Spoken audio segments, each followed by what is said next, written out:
आपली आईस्क्रीम किती छान अशी बनवून तयार झालेली आहे। स्वागत आहे तुमचं सुनीता सिंपल कुकिंगमध्ये। आज आपण झटपट घरच्या घरी व्हॅनिला आईस्क्रीम कशी बनवायची ते पाहणार आहोत। बनवण्यासाठी इथे मी 1.5 लिटर दुधाचा वापर केलेला आहे। इथे 1.5 लिटर दूध मी एका कढईमध्ये गरम करायला ठेवलेला आहे। आता त्यातीलच आपण थोडंसं दूध यामध्ये एका वाटीमध्ये आपण काढून घ्यायचं आहे।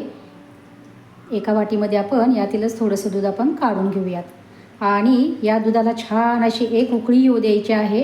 आणि दूध थोडा वेळ अगदी आपल्याला एक 5 ते 6 मिनिट आपल्याला हे दूध आटवून घ्यायचे आहे। अगदी साध्या आणि सोप्या पद्धतीने आपण आईस्क्रीम कसे बनवायचे ते पाहतोय। तर इथे आपण एका वाटीमध्ये दूध देखील काढून घेतलेला आहे। आता गॅस मोठा करायचा आहे आणि दूध आपलं छान असं एक 5 ते 6 मिनिट आपण आटवून घेऊयात। हे पहा, इथे आपले 6 ते 7 मिनिट दूध मी छान असे आटवून घेतलेले आहे। पाहू शकता इथे तुम्ही अगदी व्यवस्थित आपलं दूध आटलेलं आहे। आता आपण हे जे दूध काढून घेतलेलं होतं, आता त्यामध्ये आपण व्हॅनिला फ्लेवरची कस्टर्ड पावडर टाकणार आहोत। इथे मी ही व्हॅनिला, हे पहा इथे व्हॅनिला लिहिलेलं आहे, ही आपण व्हॅनिला फ्लेवरची कस्टर्ड पावडर टाकून घेणार आहोत। आता मी 1.5 लिटर दूध घेतलेलं आहे, त्यासाठी इथे मी 3 चमचे व्हॅनिला कस्टर्ड पावडर घेणार आहे। दूध किती घेणार आहात त्यावरती तुम्ही त्या हिशोबाने तुम्ही व्हॅनिला कस्टर्ड पावडर घालून घ्या। इथे जर तुमच्याकडे व्हॅनिला कस्टर्ड पावडर उपलब्ध नसेल तर तुम्ही इथे कॉर्नफ्लॉवरचा देखील वापर करू शकता किंवा मग तुम्ही मिल्क पावडर देखील इथे वापर करू शकता, मिल्क पावडरचा सुद्धा।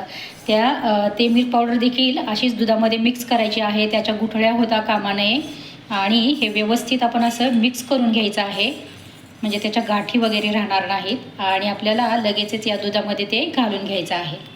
हे मिश्रण आपलं व्यवस्थित मिक्स झालेलं आहे, ते पाहू शकताय तुम्ही। आता आपण हे मिश्रण गॅस बारीक करायचा आहे आपल्याला। गॅस बारीक करून आपल्याला हे मिश्रण थोडं थोडं करून असं ओतून घ्यायचं आहे आणि असं हलवत राहायचं आहे, म्हणजे हे मिश्रण अगदी तळाला चिकटणार नाही याची आपण काळजी घ्यायची आहे। हे व्यवस्थित मिक्स करूयात आणि आता हे पूर्ण सगळं व्यवस्थित असं ओतायचं आहे। पहा, आपल्या दुधाला कलर देखील किती छान असा आलेला आहे, ते पाहू शकताय तुम्ही। आता आपण गॅस मोठा करूयात आणि सतत हलवत राहूयात आणि पुन्हा एक 4 ते 5 मिनिट, साधारणतः 4 ते 5 मिनिट आपण हे दूध पुन्हा एकदा शिजवून घेऊयात। हे पहा, अगदी 2 ते 3 मिनिटं मी हे दूध आटवून घेतलेलं आहे। पाहू शकता इथे तुम्ही कलर देखील खूप सुरेख आलेला आहे। आता यामध्ये आपल्याला साखर घालून घ्यायची आहे। इथे मी 1.5 लिटर दूध वापर केला होता, तर इथे मी एक छोटं फुलपात्र घेतलेलं आहे। साधारणतः 6 ते 7 चमचे पोहे खायच्या चमच्याने, मोठ्या चमच्याने साखर होते। तर इथे मी ही साखर घालून घेणार आहे। गोड तुम्ही तुमच्या आवश्यकतेनुसार घालून घ्या, गोड कितपत हवा आहे त्यानुसार आपण साखर घालून घ्यायची आहे। आता ही साखर देखील आपण व्यवस्थित असं विरघळवून घेऊयात। कस्टर्ड पावडर टाकल्यानंतर मी 2 मिनिटं दूध आटवून घेतलं होतं आणि 2 मिनिटानंतर मी साखर घातलेली आहे। आता साखर घातल्यानंतर आपल्याला पुन्हा 4 ते 5 मिनिट हे दूध छान असं आटवून घ्यायचं आहे। हे पहा, इथे पुढचे 4 ते 5 मिनिट देखील मी दूध मस्त असं आटवून घेतलेलं आहे। पाहू शकता इथे तुम्ही आता आपलं दूध खूप असं घट्टसर बनून तयार झालेलं आहे। पाहू शकता इथे तुम्ही। आता याच पद्धतीचं आपल्याला दूध हवं होतं। आपण आता गॅस बंद करूयात आणि घट्टसर असं हे दूध आपलं तयार झालेलं आहे आणि आता हे पूर्णपणे आपल्याला थंड करून घ्यायचं आहे।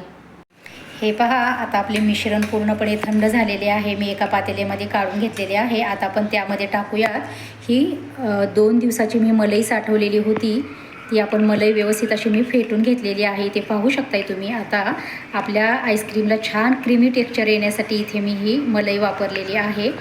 आता आपण ही मलई यामध्ये घालून घेऊया, छान अशी फेटून घ्यायची आहे आपल्याला ही। सोबतच आपल्याला इथे मी व्हॅनिला इसेन्स घेतलेला आहे, ते देखील आपण यामध्ये घालून घेऊया। आता हे व्यवस्थित असं मिक्स करून घ्यायचं आहे आपल्याला। इथे हे व्यवस्थित मिक्स झालेलं आहे। आता आपण इथे मी एक आईस्क्रीमचाच डबा घेतलेला आहे, कोणताही साईजचा तुम्ही डबा घेऊ शकताय। आता आपण हे मिश्रण या डब्यामध्ये पूर्णपणे असं व्यवस्थित ओतून घ्यायचं आहे। हे मिश्रण आपलं डब्यामध्ये ओतून झालेलं आहे। आता इथे मी माझ्याकडे फॉईल पेपर होता, तर तो मी इथे असा लावून घेणार आहे आणि डब्याला असं झाकण लावून घेणार आहे।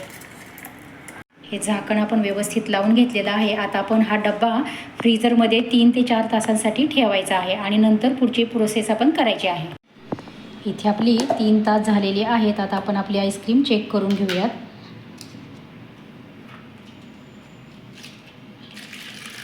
हे या पद्धतीने तयार झालेलं आहे, इथे पाहू शकताय तुम्ही. आता आपण ही आईस्क्रीम अशी या पद्धतीने काढून घ्यायची आहे. मिक्सरच्या जारमध्ये आपल्याला हे सर्व मिश्रण काढून घ्यायचं आहे. हे या पद्धतीने आपण एका मिक्सरच्या भांड्यामध्ये हे काढून घेऊयात सगळे आईस्क्रीम. आणि मिक्सरवरती आपल्याला चालू बंद करत फिरवून घ्यायचं आहे. अगदी खूप वेळ देखील मिक्सर आपल्याला फिरवायचा नाही, चालू बंद करतच आपल्याला ही प्रोसेस करून घ्यायची आहे. हे पहा, इथे आपले मिश्रण या पद्धतीचे बनवून तयार झालेले आहे, पाहू शकताय तुम्ही. आता हे याच डब्यामध्ये आपण काढून घेणार आहोत. अगदी क्रीमी टेक्स्चरचं हे बनवून तयार झालेलं आहे. आता आपण हे पूर्ण यामध्ये घालून घेऊयात. आता यावरती पुन्हा आपल्याला ही फॉईल पेपर ठेवून घ्यायची आहे, म्हणजे बर्फ वगैरे त्यावरती जमा होणार नाही. आणि पुन्हा हे झाकण आपल्याला बंद करून घ्यायचं आहे व्यवस्थित असं.